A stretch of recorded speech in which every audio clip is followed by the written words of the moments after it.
ವಸ್ತುನಿಷ್ಠತೆ, ವಿಶ್ವಾಸಾರ್ಹತೆ, ನಿಖರತೆಗಾಗಿ ನೋಡ್ತಾ ಇರಿ ನ್ಯೂಸ್ ಪುತ್ತೂರು, ಜನಮನದ ಪ್ರತಿಧ್ವನಿ. ಶುಭ ಮುಂಜಾನೆ. ನಾನು ಶ್ರೀಮ. ಇಂದಿನ ಮುಖ್ಯಾಂಶಗಳು.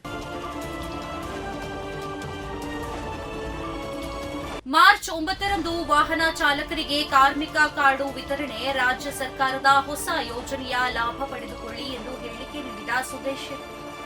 ಪುತ್ತೂರು ಶಾಸಕ ಅಶೋಕ್ ರೈ ಅವರ ನಿರಂತರ ಹೋರಾಟದ ಫಲವಾಗಿ ಕರ್ನಾಟಕ ಸರ್ಕಾರ ಕಾರ್ಮಿಕ ಇಲಾಖಾ ವ್ಯಾಪ್ತಿಗೆ ಚಾಲಕರನ್ನ ಸೇರಿಸಿದ್ದು, ಇದು ಬಡ ಚಾಲಕರಿಗೆ ವರದಾನವಾಗಿದೆ. ಕಾರ್ಮಿಕ ಇಲಾಖೆಗೆ ಚಾಲಕರು ತಮ್ಮ ಹೆಸರು ನೋಂದಾಯಿಸಿಕೊಂಡಲ್ಲಿ ಸರ್ಕಾರದಿಂದ ಸೌಲಭ್ಯವನ್ನ ಪಡೆದುಕೊಳ್ಳಬಹುದಾಗಿದೆ ಎಂದು Rai estate educational and charitable trust ಇದರ ಕಾರ್ಯಾಧ್ಯಕ್ಷರಾದ ಸುದೇಶ್ ಶೆಟ್ಟಿ ಹೇಳಿದರು.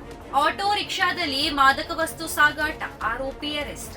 ನಿಷೇಧಿತ ಮಾದಕ ವಸ್ತುವಾದ ಎಂಡಿಎಂಎ ಅನ್ನ ಆಟೋ ರಿಕ್ಷಾದಲ್ಲಿ ಸಾಗಾಟ ಮತ್ತು ಮಾರಾಟ ಮಾಡುತ್ತಿದ್ದ ರಿಕ್ಷಾ ಚಾಲಕನನ್ನ ಮಂಗಳೂರು ಸಿಸಿಬಿ ಪೊಲೀಸರು ಪತ್ತೆ ಹಚ್ಚಿ ಬಂಧಿಸಿದ್ದಾರೆ.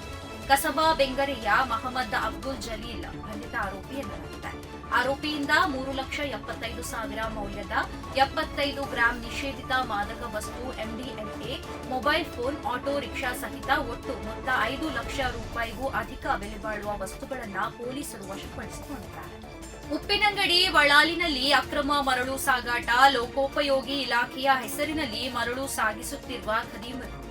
ಉಪ್ಪಿನಂಗಡಿಯ ವಳಾಲಿನಲ್ಲಿ ಲೋಕೋಪಯೋಗಿ ಇಲಾಖೆಯ ಹೆಸರಿನಲ್ಲಿ ನದಿಯಿಂದ ಮರಳು ತೆಗೆಯುತ್ತಿದ್ದಾರೆ ಎಂದು ತಿಳಿದು ಬಂದಿದೆ. ಹಿಟಾಚಿಯ ಮುಖೇನ ನದಿಯಿಂದ ಮರಳು ತೆಗೆಯುತ್ತಿದ್ದು, ಅಲ್ಲಿಯ ಸಾರ್ವಜನಿಕರು ಪ್ರಶ್ನಿಸಿದ್ದಾಗ ಲೋಕೋಪಯೋಗಿ ಇಲಾಖೆಯ ಕಾಮಗಾರಿಗೆ ಮರಳು ತೆಗೆಯುತ್ತಿರುವುದಾಗಿ ತಿಳಿಸಿದ್ದಾರೆ. ಲೋಕೋಪಯೋಗಿ ಇಲಾಖೆ ಅಂತಹ ಯಾವುದೇ ಕಾಮಗಾರಿ ನಡೆಸುತ್ತಿಲ್ಲ ಹಾಗೂ ನಮಗೆ ಈ ಬಗ್ಗೆ ಮಾಹಿತಿ ಇಲ್ಲ ಎಂದಿದ್ದಾರೆ. ಪೊಲೀಸ್ ಇಲಾಖೆ ಹಾಗೂ ಗಣಿ ಮತ್ತು ಭೂವಿಜ್ಞಾನ ಇಲಾಖೆ ಅಧಿಕಾರಿಗಳು ಮೌನವಾಗಿರುವುದು ಈ ಘಟನೆಗೆ ಹಲವು ಅನುಮಾನಕ್ಕೆ ಗುರಿಯಾಗಿದೆ ಎನ್ನಲಾಗಿದೆ. Budget highlights. ಮಲ್ಪೆಯಲ್ಲಿ ಮಲ್ಟಿ ಲೆವೆಲ್ ಪಾರ್ಕಿಂಗ್, ಮತ್ಸ್ಯದರ್ಶಿನಿ, ಸುಸ್ಥಿರ ಮೀನುಗಾರಿಕೆಗೆ ಪ್ರೋತ್ಸಾಹ. ಉಡುಪಿ ಮಲ್ಪೆಯಲ್ಲಿ ಮಲ್ಟಿ ಲೆವೆಲ್ ಪಾರ್ಕಿಂಗ್, ಮೈಸೂರಿನಲ್ಲಿ ಹೈಟೆಕ್ ಮತ್ಸ್ಯದರ್ಶಿನಿ. ರಾಜ್ಯದ ಮತ್ಸ್ಯ ಸಂಪತ್ತಿನ ರಕ್ಷಣೆಯೊಂದಿಗೆ ಸುಸ್ಥಿರ ಮೀನುಗಾರಿಕೆ. ಹೊಸ ಇಂಜಿನ್ ಖರೀದಿಸಲು ಶೇಕಡಾ 50% 1 ಲಕ್ಷ ರೂಪಾಯಿ ಮಿತಿಗೊಳಪಟ್ಟು ಸಹಾಯಧನ ನೀಡುವ ಮೂಲಕ ಸುಸ್ಥಿರ ಮೀನುಗಾರಿಕೆಗೆ ಬೆಂಬಲ ನೀಡಲಾಗಿದೆ. ಪ್ರತಿದಿನದ ಸುದ್ದಿಗಳಿಗಾಗಿ ನೋಡ್ತಾ ಇರಿ ನ್ಯೂಸ್ ಪುತ್ತೂರು, ಜನಮನದ ಪ್ರತಿಧ್ವನಿ. ಧನ್ಯವಾದಗಳು. ವಸ್ತುನಿಷ್ಠತೆ, ವಿಶ್ವಾಸಾರ್ಹತೆ, ನಿಖರತೆಗಾಗಿ ನೋಡ್ತಾ ಇರಿ ನ್ಯೂಸ್ ಪುತ್ತೂರು, ಜನಮನದ ಪ್ರತಿಧ್ವನಿ.